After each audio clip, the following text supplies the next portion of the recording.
Matagal nang inaabangan ang sunod na pelikula sa serye ng John Wick. Sa wakas, narito na ang Asterisk Ballerina. May nakakaenggan yung mga tagpo ng bar-ilan at mga eksena ng malapitan at matinding pakikipaglaban. At may pagsasama pa si John Wick. Talagang hindi dapat palampasin ang action film na ito ngayong taon. Gabi na, isang grupo ng mga mamamatay tao ang tahimik na lumitaw mula sa karagatan, at mabilis na inayos ang mga gwardya ng bahay. Kahit ang mumunting ingay ay nakaagaw ng pansin ng lalaki. Agad na nagsagutan ang lalaki at ang mamamatay tao. Kinuha niya ang smoke grenade sa tabi niya, at pagkatapos ay isang backbreaker, itinapon niya ang kalaban. Kasunod nito, pumasok ang lalaki sa silid. Pinagbuksan niya ang kanyang anak na si Eve ng pinto ng silid likod at nagtago roon. Kasabay nito, nakarating din doon ang mamamatay tao. Para protektahan ang kanyang anak, nag-iisa siyang nagpupumilit. Pero hindi naman siya si John Wick, at dahil sa pagod, agad siyang natalo. Tapos ay pinagpipilitan siyang maayos na maipit sa kinatatayuan. Sumunod, ang leader ay lumitaw mula sa usok. Nalulungkot niyang sinabi na ang kanyang angkan ay lubos na nagtiwala sa kanya, at ipinagpakasal pa nga ang anak na babae sa kanya. Ang kapalit pala'y pagtataksil. Nasaan siya? Nasaan si Eve? Kasunod nito, may inilabas na revolver ang leader, kung ang lalaki ay magpapatiwakal bilang pagpapatawad. Pagkatapos ay palalayain niya si Eve. Malinaw na hindi ito isang pagpipilian, nang biglang, Ama.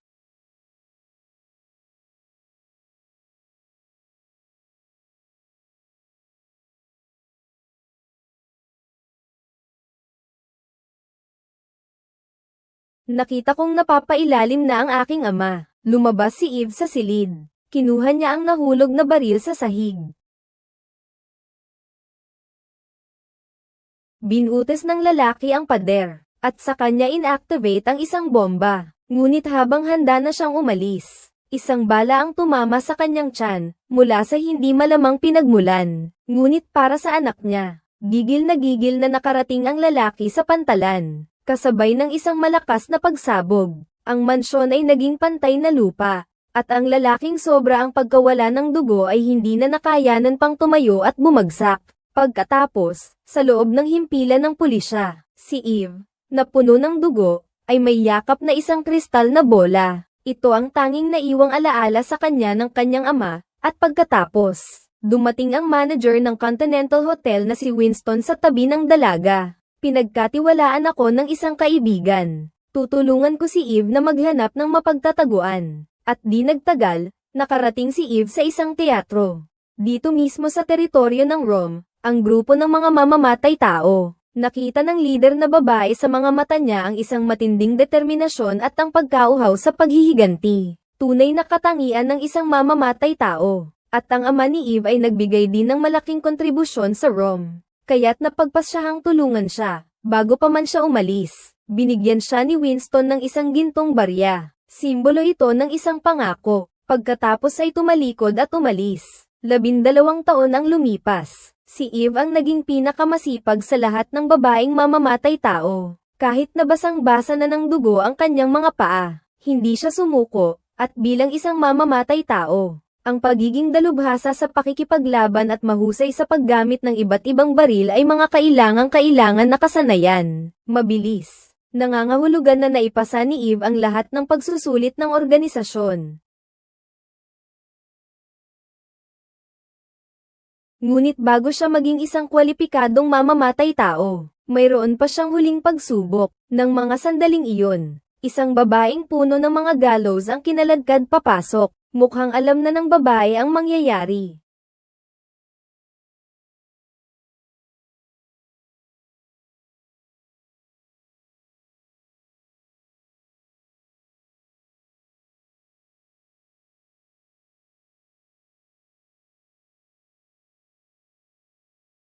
Balik sa dorm. Malalim ang iniisip ni Eve habang pinagmamasdan ng kristal na bola na pamana ng kanyang ama. Bigla na lamang, may narinig siyang ingay mula sa baba. Pumunta si Eve sa may hagdanan. Doon niya natuklasan na ang taong iyon ay walang iba kundi ang sikat na si John Wick. Kasi sa John Wick, Chapter 3 Parabellum. Nagtago siya mula sa paghahabol ng High Table, at gusto niyang makuha ang proteksyon ng Russo Mafia. At ang kapalit nito ay isang pangako sa hinaharap, matapos mailagay ang marka sa likod niya. Aalis na sana si Juan, pero pinigilan siya ni Eve. Paano ako magiging katulad mo? Maaari ka nang umalis ngayon. May karapatan ka pa ring pumili ngayon. Bakit hindi ka pa umalis?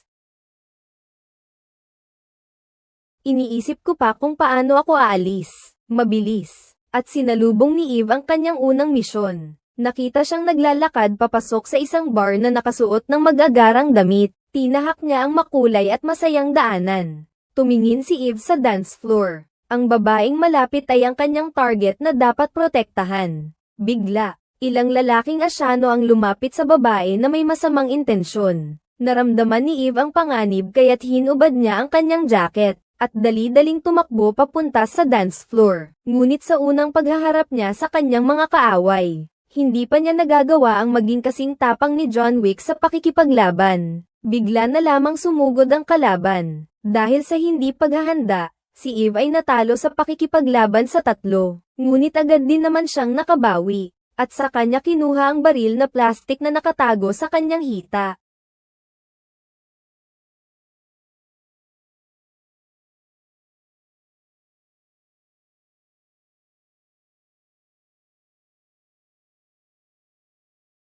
Nakatakas na siya sa mga taong walang silbi. Mabilis na hinabol siya ni Eve. Alam ng lalaki na hindi na maiiwasan ang laban. Huminto siya sa pagtakbo. Kinuha ni Eve ang martilyong yelo sa tabi niya. Ngunit ang kalaban ay mabilis na parang kidlat, at mas malakas pa sa kanya. Ngunit ang lahat ng lalaki ay may likas na kahinaan. Sinamantala ni Eve ang pagkakataon, isang sipa ang kanyang pinakawalan at nagresulta ito ng malakas na pag-atake.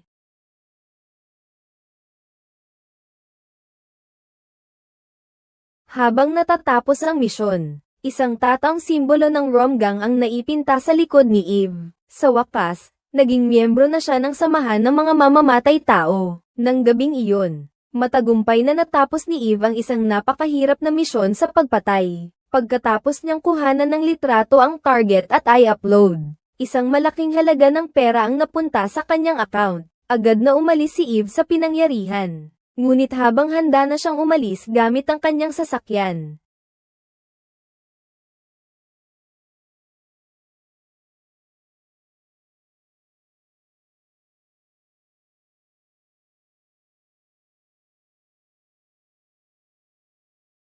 malinaw na propesyonal na mamamatay tao rin ang lalaki. Nagsuntukan silang dalawa. Dahil sa kawalan ng lakas, kinailangang isaksak ni Eve ang kanyang sarili sa balikat ng lalaking sumusugod sa kanya. Doon na siya nakahanap ng pagkakataon para makawala.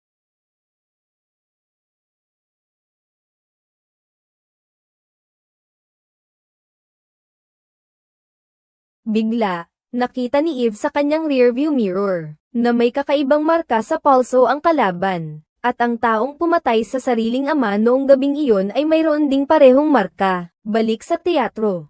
Inihagis ni Eve ang kanyang naputol na braso sa harapan ng pinuno. Binawalan ng pinuno si Eve. Ang kalaban at ang Romgang ay parehong mga sinaunang organisasyon ng mga mamamatay tao. Ngunit sila ay mas malupit at walang awa. Iniuutos ko sa iyo na huwag nang imbestigahan pa ang bagay na ito. Naiintindihan mo na ba?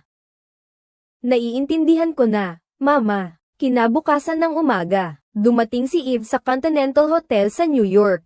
Pero si Winston, tulad ng pinuno, ay pinayuhan siyang huwag nang makialam. Pero sa sumunod na segundo, inilabas ni Eve ang gintong barya, ayon sa pangako. Kaya kinailangang sabihin ni Winston ang totoo. Ang pangalan ng kalaban ay Holstat, isang masasamang grupo ng mga mamamatay tao. Pero hindi niya alam kung saan ang punong tanggapan nito. Pero ayon sa impormasyon, sa Continental Hotel sa Prague Branch, may nakatira palang isang mamamatay tao mula sa Holstat. Nahanap ni Winston sa dark web. Ang pangalan nito, Daniel, pero kakaiba. May isang kontratang pagpatay sa kanya ang biglang lumitaw. Walang paligoy-ligoy, nagtungo si Eve sa Prague ng gabing iyon din, at humingi ng kwarto na katabi ng kwarto ni Daniel. Ngunit hindi lang si Eve ang nakabantay kay Daniel. Samantala, Sinamantala niya ang dilim ng gabi, at pumasok sa katabing kwarto sa pamamagitan ng bintana, ngunit walang tao sa loob, at nakasarado ang pinto. Sino ka?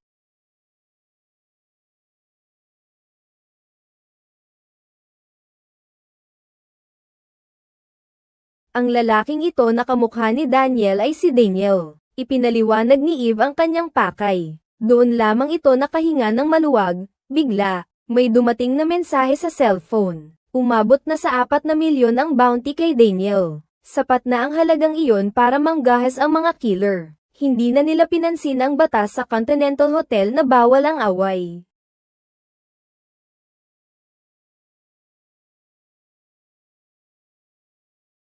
Nagsuntukan sina Eve at ang babaeng killer. Buti na lang at mahina lang ang kalaban. Kaya agad din itong nawalan ng malay. Si Daniel naman ay tumakas kasama ang anak niya sa likurang pinto. Pero 2 killer na ang matagal nang naghihintay doon. Mabuti na lang at mabilis ang reaksyon ni Daniel kaya naresolbahan niya ang isa.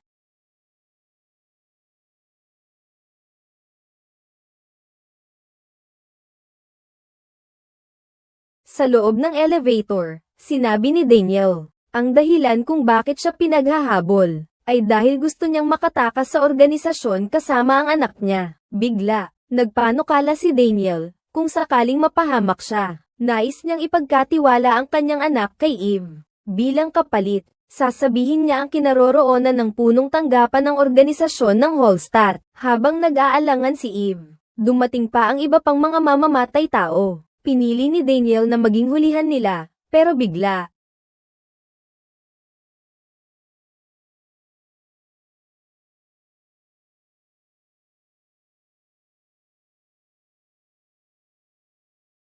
Dinukot ng mga mamamatay tao si Daniel at ang anak niya. Hindi nila alam ang tunay na pagkatao ni Eve. Kaya para sigurado, iniwan na lang siya sa hotel. Buti na lang, base sa CCTV. Napag-alamang pagtatanggol sa sarili ang ginawa ni Eve. Biglang lumipat ang eksena, at ayon sa sinabi ni Daniel, pumunta si Eve sa tindahan ng mga armas. Alam ng lalaking nasa harapan niya kung nasaan ang headquarters ng mga mamamatay tao. Pero mukhang ayaw naman siyang madamay ng lalaki. Nakita niya iyon. Kaya sumunod pa rin si Eve sa kanya papunta sa armory. Nagsimulang mag-alok ang lalaki ng mga armas. Ito ang paborito ko.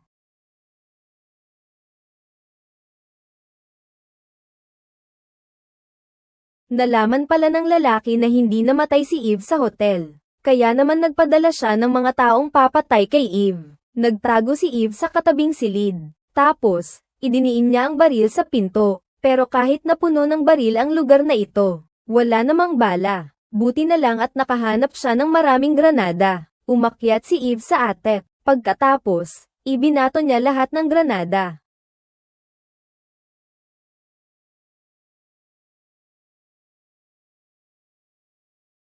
Hirap na hirap bumangon si Eve dahil sa pagsabog. Muling umalingaw-ngaw ang putok ng baril sa sulok. Dali-dali siyang naghagis ulit ng isang flashbang. Ngunit hindi sapat ang lakas ng flashbang para mapatay ang kalaban. Nagkapalitan sila ng suntok.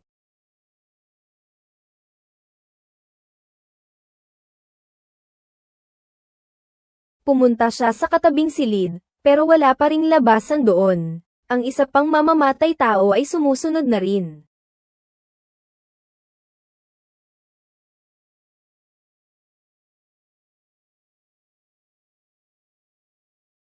Sa wakas, natapos na ni Eve ang lahat ng mamamatay tao. Nakita ng lalaki ang kanyang tindahan na wasak na wasak. Galit na galit siyang naglabas ng mapa. Tapos tinuro niya ang isang maliit na bayan na napapaligiran ng mga bundok. May mga nagtangkang mag-explore daw doon. Pero wala pang nakakabalik na buhay. Pero hindi siya natakot. Nagmaneho si Eve ng sports car buong gabi, papunta sa bayan.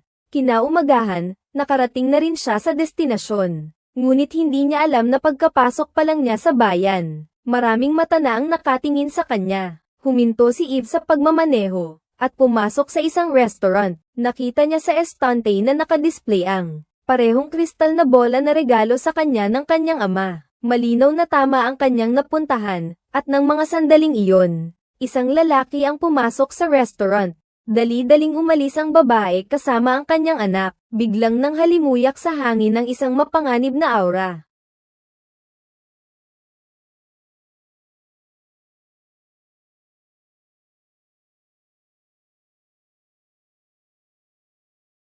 Ang lalaki ang may lamang sa pisikal na lakas. Naghintay na lamang si Eve ng tiyempo. Mahigpit niyang kinulong ang kalaban. Sumunod, ang braso ng lalaki ay napilipit na parang lubid.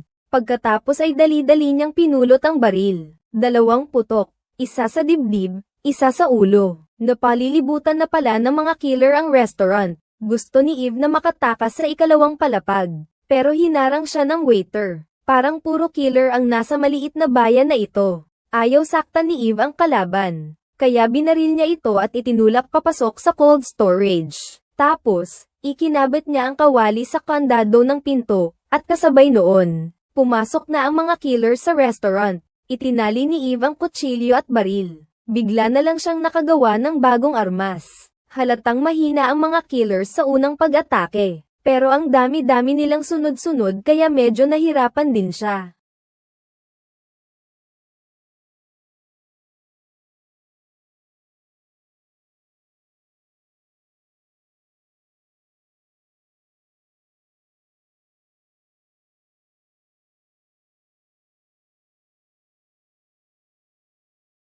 Mabilis na umalis si Eve sa restaurant. Pero ang mga galaw niya ay laging binabantayan ng organisasyon ng mga killer. Agad na nag-utos ang leader na ilagay sa alerto ang buong bayan, kasabay ng pagtunog ng alarma sa radyo. Nagsibalikan na sa kani-kanilang mga bahay ang mga tao. Ang natitira na lang sa labas ay ang mga mamamatay tao. Natuklasan ni Eve na may takot. Ang lahat ng tao rito ay nagsisikap na patayin siya. Sa wakas ay napagtanto niya. Ang buong bayan ay parang headquarters ng isang organisasyon ng mga mamamatay tao, sapagkat mahirap lumaban kung napakarami. Hindi lahat ng mamamatay tao ay si John Wick. Agad na naagapan ng kalaban si Eve at naibagsak.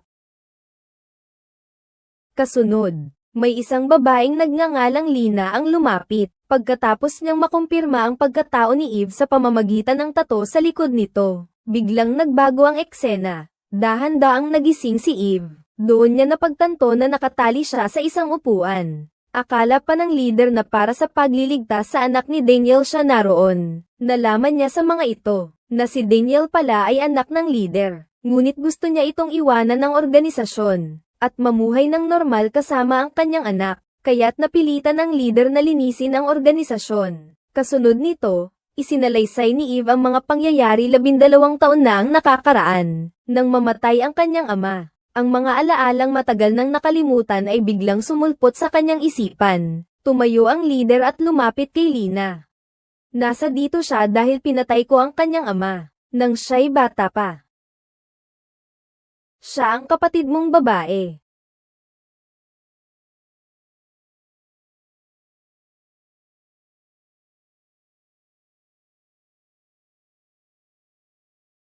Anong ginagawa mo? Tumakbo si Eve patungo sa bubong, at nagtago sa isang maliit na bahay. Sumunod din si Lina, siguro'y dahil sa pagiging magkapatid. Kaya niya hindi sinasadyang binaril ang killer na nagbanta kay Eve. Kaya pala noon iniwan ni tatay si Lina, dahil maaga siyang sinanay na maging isang mamamatay tao, at nadungisan na ng dugo, pero ang tadhana'y naglaro. Si Eve ay napunta rin sa parehong landas. Nang mga oras na iyon, mga granada ang inihagis ng mga mamamatay tao sa labas.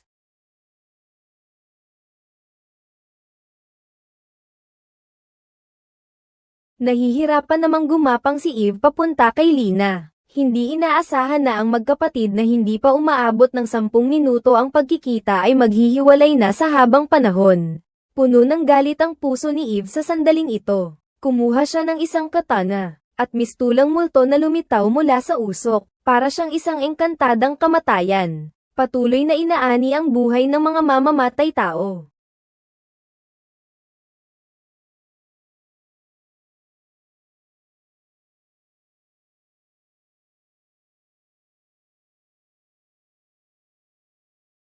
Doon lang naisip ng lubhang na pinsalang leader na tawagan ang Romgang. Magkasundo na ang dalawang grupo sa loob ng maraming siglo. Kung hindi ito maayos na maayos, Marahil ay mag-uumpisa ng isang walang hanggang digmaan ang dalawang malalaking organisasyon ng mga mamamatay tao. May naisip na kompromiso ang babaeng lider. Maghahanap siya ng isang mamamatay taong tiyak na magtatagumpay. Upang tapusin si Eve, pagsapit ng gabi, isang tren ang dahan-daang pumasok sa maliit na bayan.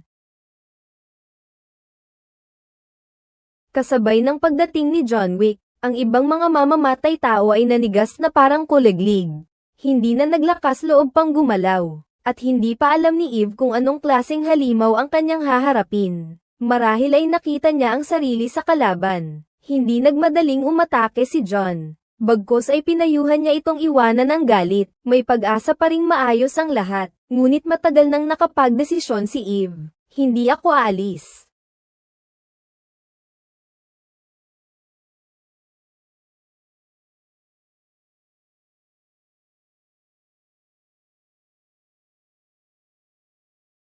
Hindi mo na kailangang gawin iyan.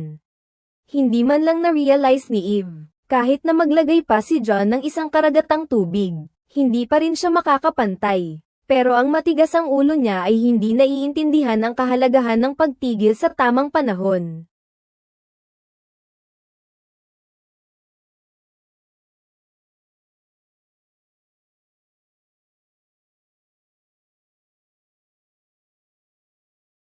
Si Eve ay nagmamakaawa, na sana'y bigyan siya ng pagkakataong makapaghiganti sa kanyang ama, matapos ang 3 sunod-sunod na habulan. Hindi na rin gaanong matigas ang puso ni John. Tiningnan niya ang kanyang relo, bago maghating gabi. Aayusin mo ang problema, kung hindi, alam ko ang mga alituntunin. Sumugod si Eve sa ibabaw ng bantayan, at pagkatapos niyang patayin ang bantay, itinali niya ang granada sa ulo nito.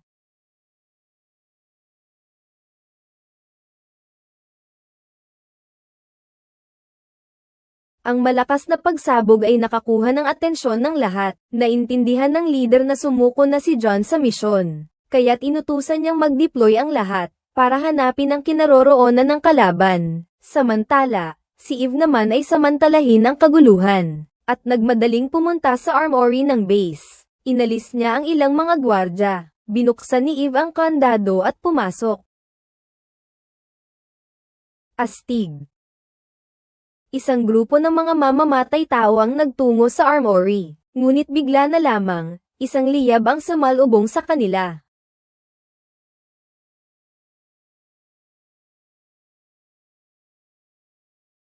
Agad na nilamon ng napakalaking apoy ang kalaban, pero hindi lang isa ang hawak naming flamethrower. Nagpalitan sila ng putok sa isang makipot na espasyo. Mabuti na lang at nakasuot si Eve ng heat-resistant suit kanina pa. Pagkatapos ng palitan ng putok, doon lang nagtagumpay si Eve sa pagtataboy sa kalaban. Pero sunod-sunod na nagdatingan ang mga kalaban mula sa likuran.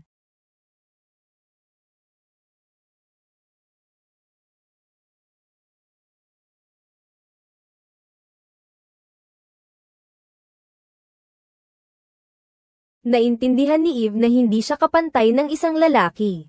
Kaya naman, tinimingan niya ang pagkakataon. Kinuha niya ang flamethrower at mabilis na umalis sa battlefield. Kasabay noon, puno na ng mga killer na humahabol sa kanya ang kalye. Lumabas na siya. Tingnan ninyo ang inyong likuran.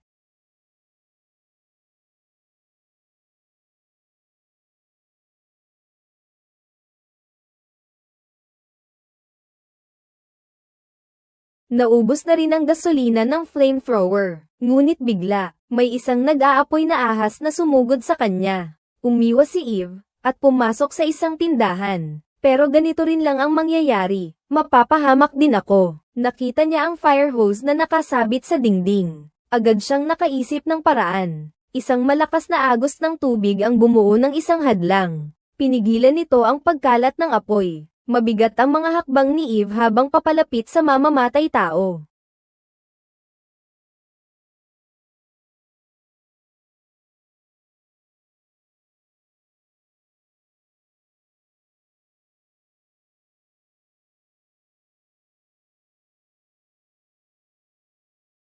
Naintindihan ni Eve na si John ang palihim na tumulong sa kanya, pero nagdulot din ito sa kanya ng malaking problema. Pero isa pa rin siyang napakagaling na mandirigma sa serye ng John Wick. Ang mga killer na nagpahirap kay Eve. Para lang silang mga walang kwentang tauhan kay John. Nagpapakamatay siya. Siya si John Wick. Mag-isa lang siya.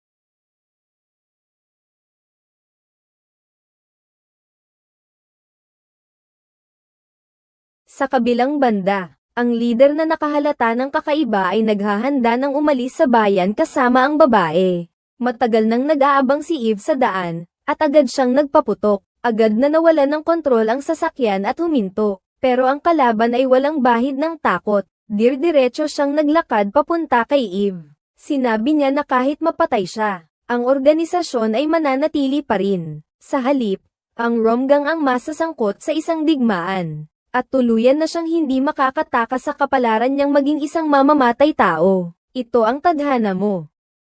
Hindi mo mababago. Lumalaban ka lang sa sarili mo. Tahimik na pinagmamasdan ni John mula sa malayo ang lahat. Pagkatapos mag-alinlangan, pinawalan pa rin niya si Eve. Pagbalik sa Continental Hotel, nagpas siyang magtago muna si Eve roon. Pero hindi nagtagal. Dahil sa hindi makatiis sa kalungkutan ay pumunta pa rin siya sa teatro. Pinanood niya ang mga mananayaw sa entablado. Siguro ito na nga ang buhay na gusto niya. Pero bigla, ang killer sa backstage ay nakatanggap ng bagong misyon. Kasabay nito, si Eve ay nakatanggap ng text message. May nag-alok pala ng 5 milyon para patayin siya. Tahimik na umalis si Eve sa teatro. At kaya niyang lumaban tulad ni John Wick sa sunod-sunod na pag-atake.